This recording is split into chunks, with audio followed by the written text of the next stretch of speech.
யாரு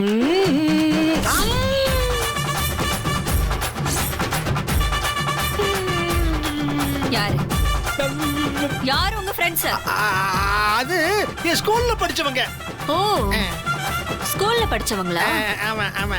ஸ்கூல்ல படிச்சவங்களா இல்ல எங்களை இப்படி அலைய விடுறவங்களா? அலைய விடுறாங்களா? அது யாரு? அது யாருன்னு எனக்கு தெரியாது ஜிலேபி. தெரியாதா? நிஜமா உங்களுக்கு தெரியாது? நிஜமா தெரியாது. ஐயோ அம்மா, என்ன ஒண்ணு பண்ணிடாத ஜிலேபி, எல்லாத்தையும் சொல்லிடுறேன் ஜிலேபி, ஒண்ணு விடாம சொல்லிடுறேன். சொல்லுங்க. நான் சொல்றேன். அது என்னன்னா, அந்த அண்ணாமலை என்கிட்ட வந்து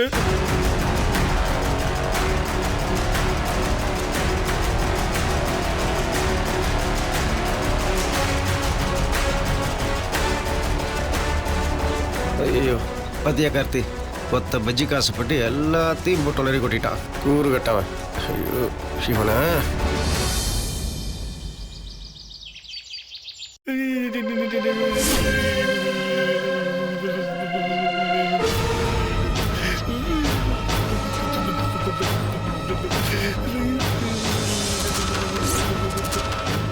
என்ன மாப்பிள்ள இது?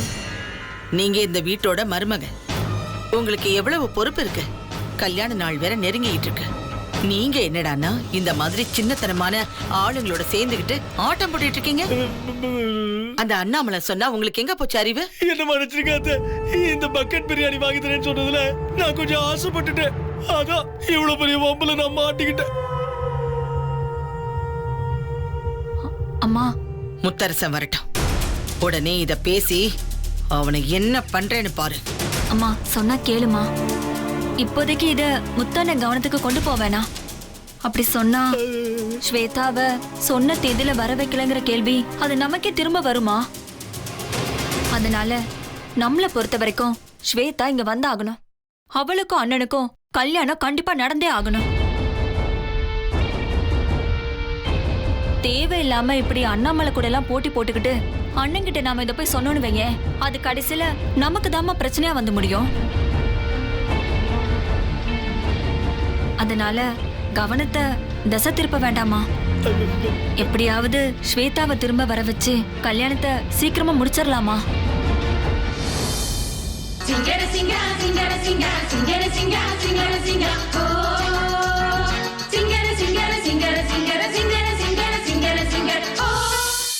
என்னண்ணே இவ்ளோ சந்தோஷமா ஆடுறீங்க?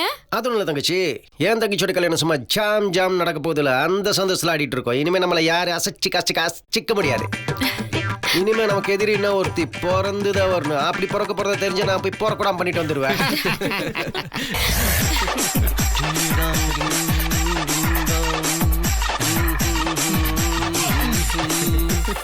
அழகப்பன் ஏன் மூஞ்சியை தொங்க போட்டுட்டு வர்றோம்?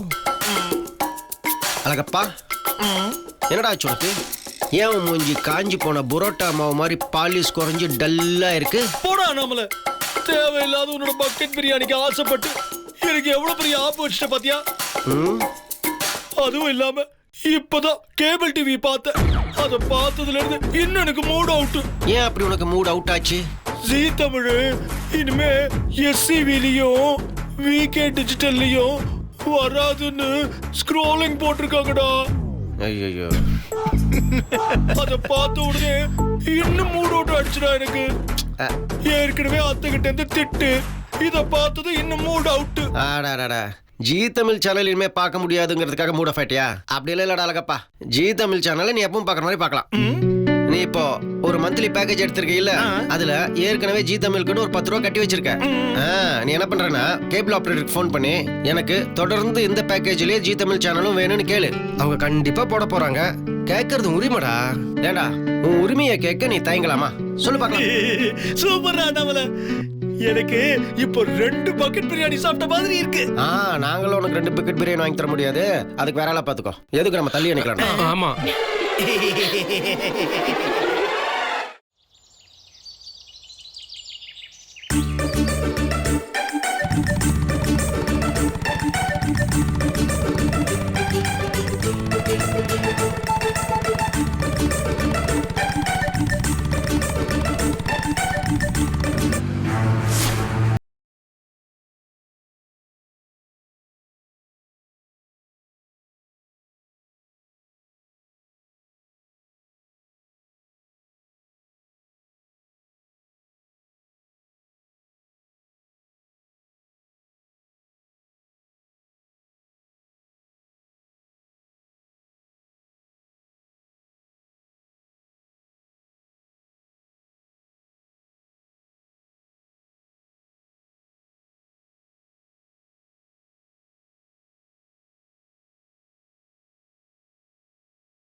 என்ன நடக்குது?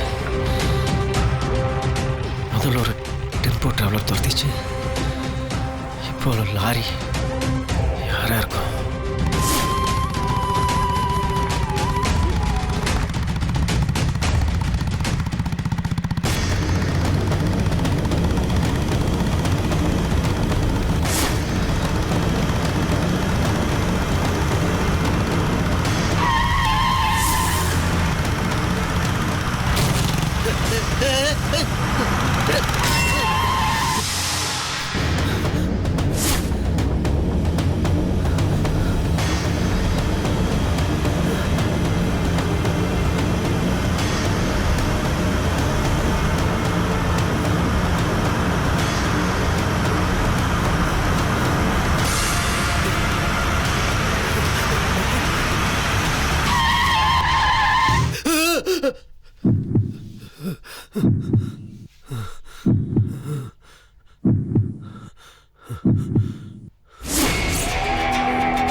ஹலோ.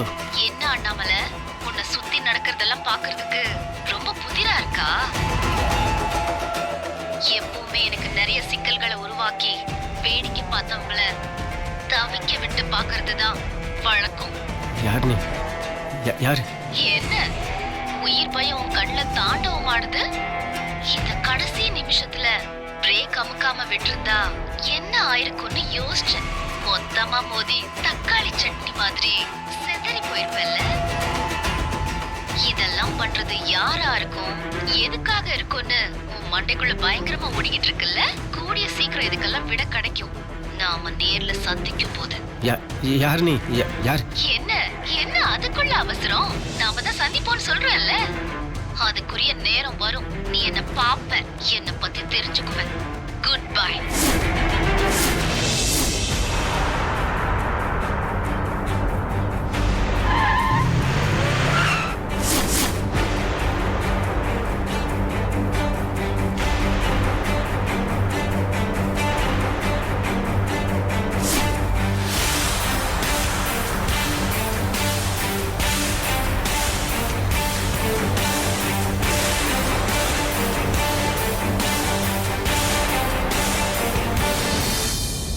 அண்ணே, என்னென்ன சொல்றீங்க?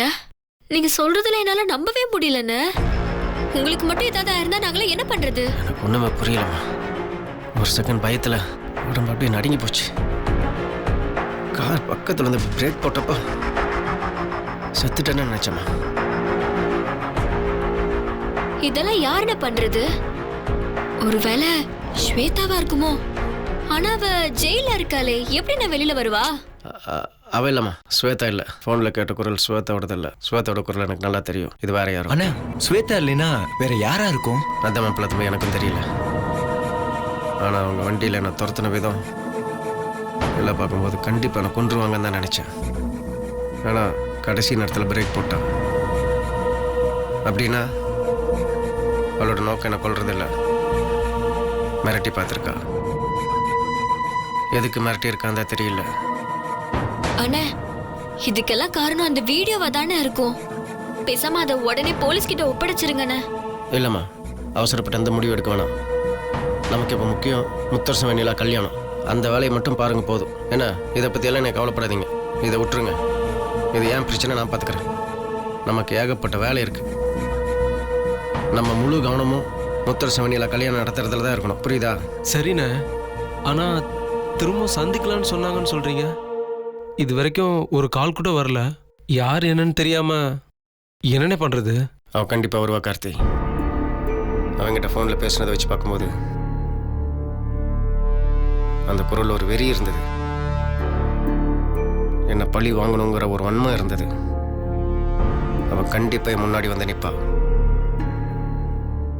பாப்போம், என்ன நடக்குதுன்னு பார்த்துருவோம். ஜாக்கிரதையா இருங்கண்ணே.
யாருமா நீ?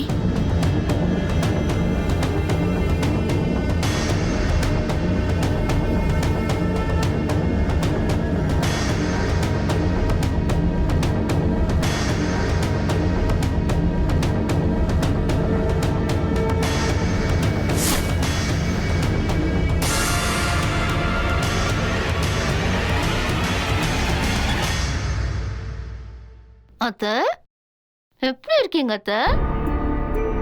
என்ன ஆசீர்வாதம் பண்ணுங்க. எந்திரிமா. யாருமா நீ?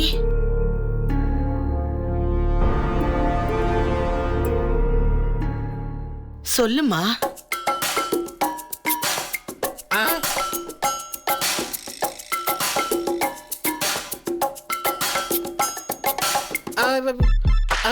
அண்ணா அண்ணி 2 பேரும் சௌக்கியம் தானே? ஒரு குட்டி அழகப்பனும் ஒரு குட்டி பூங்கோதையும் சீக்கிரமா பிறக்க என் மனமார்ந்த வாழ்த்துக்கள்.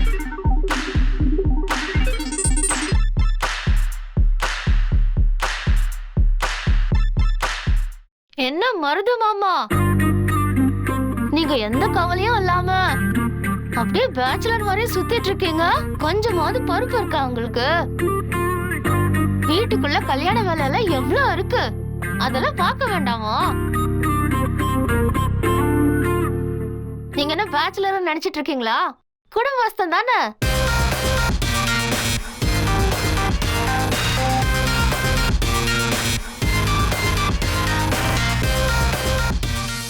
என்ன கார்த்திக், நீயும் படம் எடுக்கிறேன்னு ஏமாத்திக்கிட்டே இருக்க. எப்பதான் உன் படத்தை நாங்க வந்து பாக்குறது? அதுக்காக நாங்க எவ்வளவு நாளா காத்துக்கிட்டு இருக்கோம் தெரியுமா?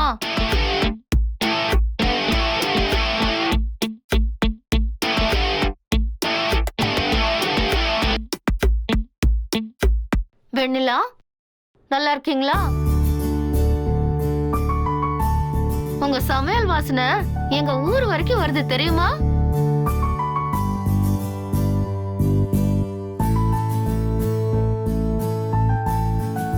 ஜனனி, கௌதம்,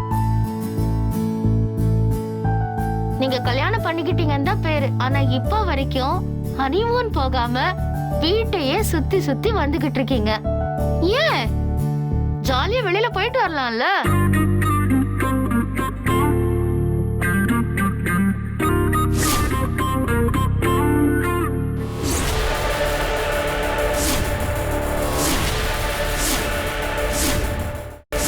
என்ன அப்படியே தகச்சு பாக்குறீங்க? சீக்கிரமே சந்திப்போன்னு சொன்னல. மரண பயம் உங்களை வந்து தாக்குன்னு நான் சொன்னல. அது இவ்வளோ சீக்கிரம் நடக்கும்னு எதிர்பார்க்கல.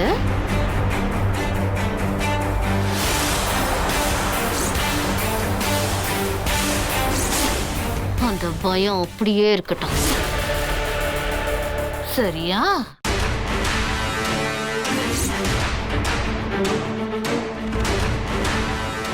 ஆமா, எல்லாரையும் பார்த்துட்டேன்.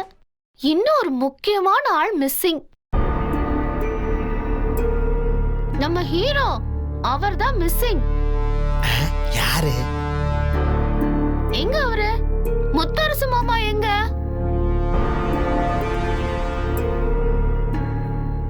யார் இது? எதுக்கு எல்லாரும் இப்படி கூடி நிக்கிறாங்க?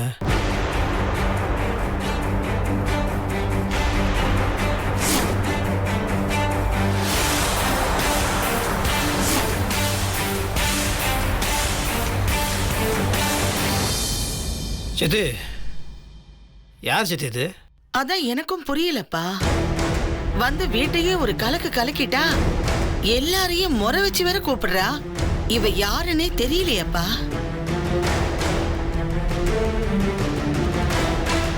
மாமா, செம்ம ஸ்மார்ட்டா இருக்கீங்க.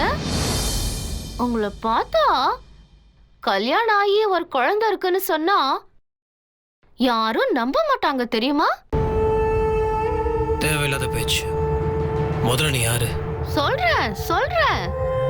இப்போ உங்களை ஏன் ஸ்வேதா கட்டிக்கிறேன்னு அடம் பிடிச்சான்னு உங்களை நேர்ல பார்க்கும்போது தான் எனக்கு தெரியுது. நீ யாருன்னு கேக்குறேன்ல, முதல்ல அதுக்கு பதில் சொல்லு. கண்டுபிடிக்க முடியலையா?